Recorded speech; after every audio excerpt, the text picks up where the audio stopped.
masochism, the gratification in one's suffering physical pain or humiliation.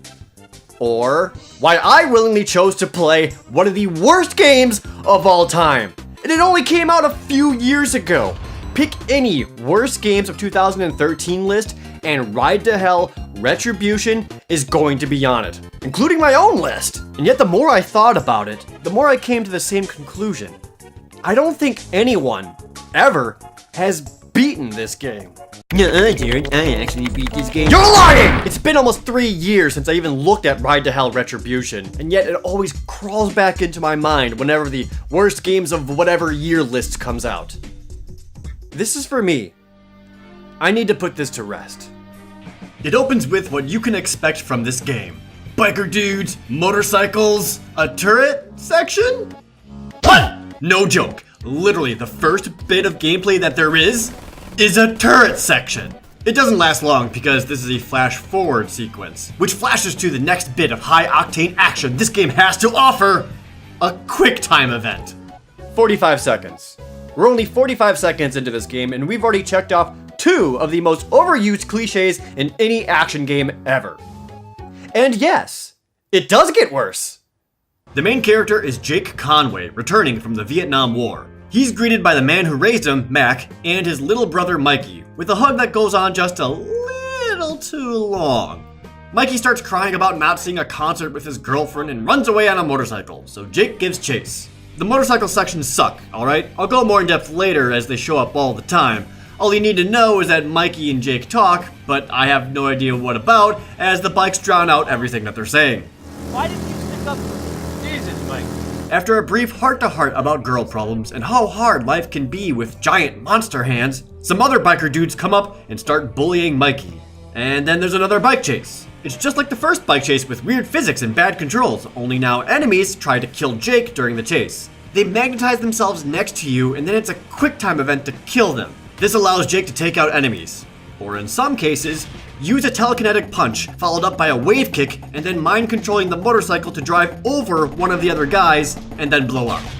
Despite this incredible display of power, Jake and Mikey are suddenly surrounded by the biker gang in an awkwardly quiet cutscene. Don't you move now, cherry pie.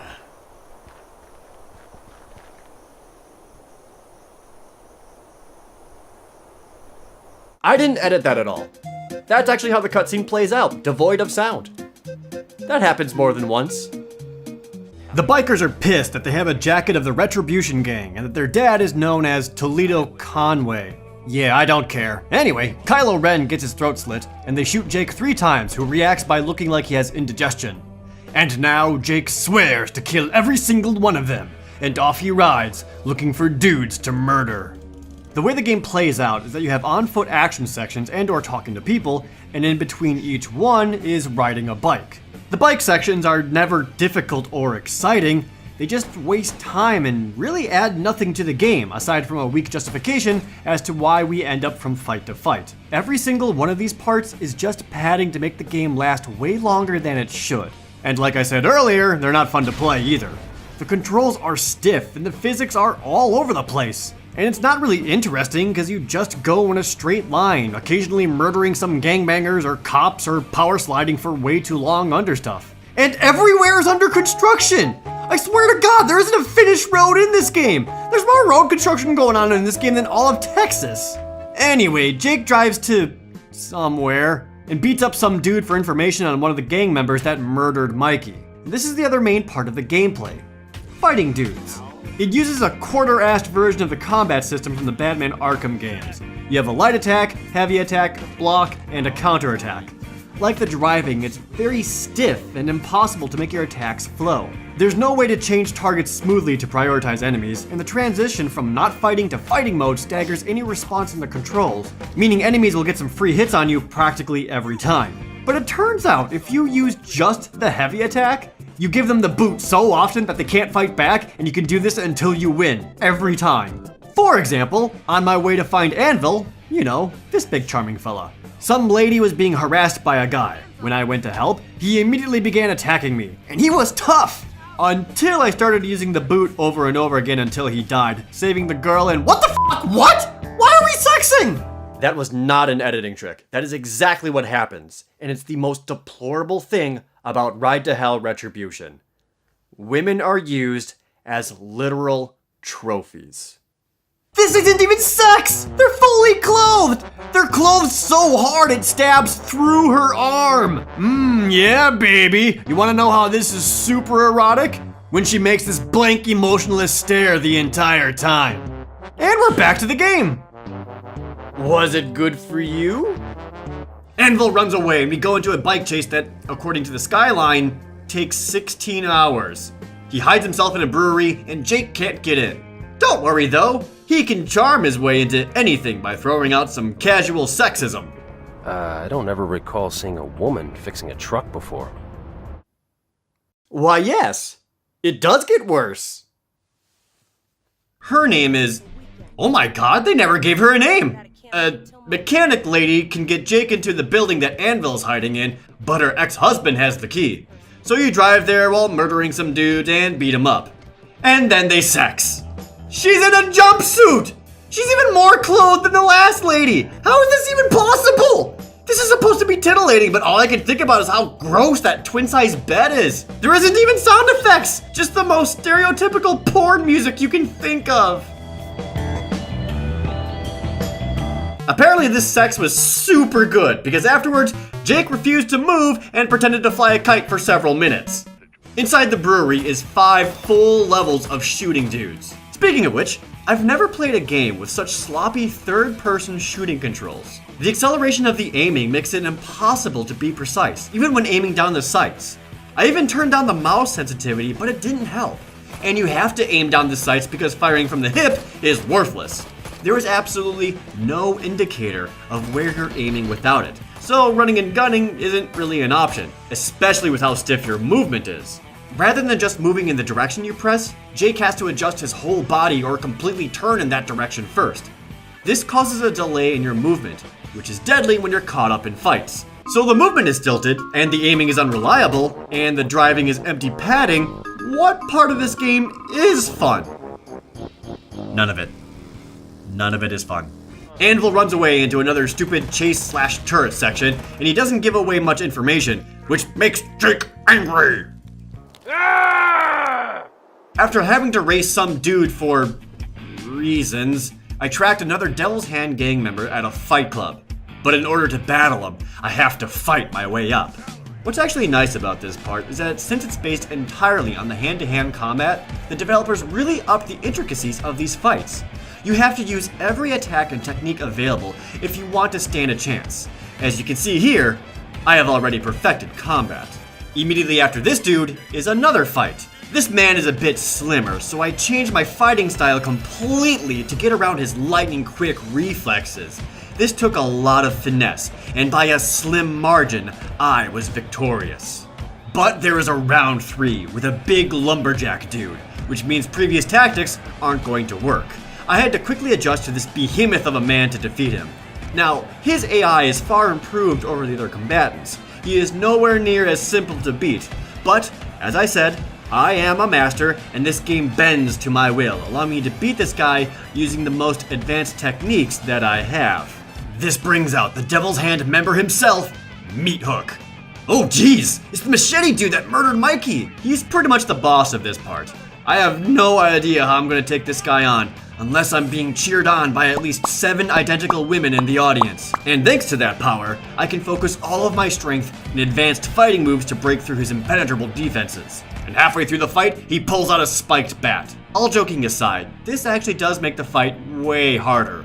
I really enjoyed the complexity of this particular section. The developers really upped their game in making this fight far more interesting than any of the others. This game has a lot of shortcomings, but there is clearly a lot of care that went into this one fight alone. Just as Jake is about to get some answers from Meat Hook, another Devil's Hand member stabs him in the middle of the back through the pull of the ring. To find the next dude, Jake has to deliver some drugs while relentlessly murdering cops who are hilariously poor at their job.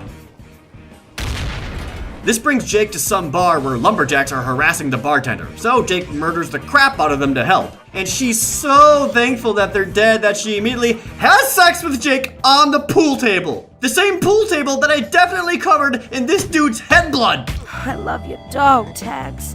So sexy, baby. You're not even looking at them! She gives the location of the Devil's Hand member Colt, who is at a ranch protected by an electrified fence. Jake's answer to get around the fence? Steal an oil tanker, drive it 15 miles down the road, park it in front of the city dam, and blows it up! You could have driven through the fence, or blown up the fence, or easily climbed one of the many nearby trees to simply climb over it. But no, you're right. This way is the easiest. Colt runs to an airplane graveyard, because this city has one of those apparently. Here, it's fighting a lot of dudes to get to Colt. I do want to point out how good the AI is. Every single one of these enemies brings their fists to a gunfight. I won't complain though, it makes getting through the arduous combat sections much quicker. There's basically no reason to fight anyone. Just keep backing up until you shoot them to death. To make sure this works, Jake will even dislocate his arm to help shoot his rifle straight. After finding Colt in the airplane graveyard, the game suddenly assured me that all enemies in the area are dead. But I have reason to believe that the game might be lying to me. Anyway, Jake kills Colt and has to shoot his way through a clubhouse to get a lead on the next gang member. This means saving a bunch of ladies by killing every single dude around them. And that means, what else? An orgy! Yeah. These two chicks press their faces against his jeans so hard that it sucks the soul out of him. In between missions, you're at a sort of home base where you can sell drugs and spend money on upgrades.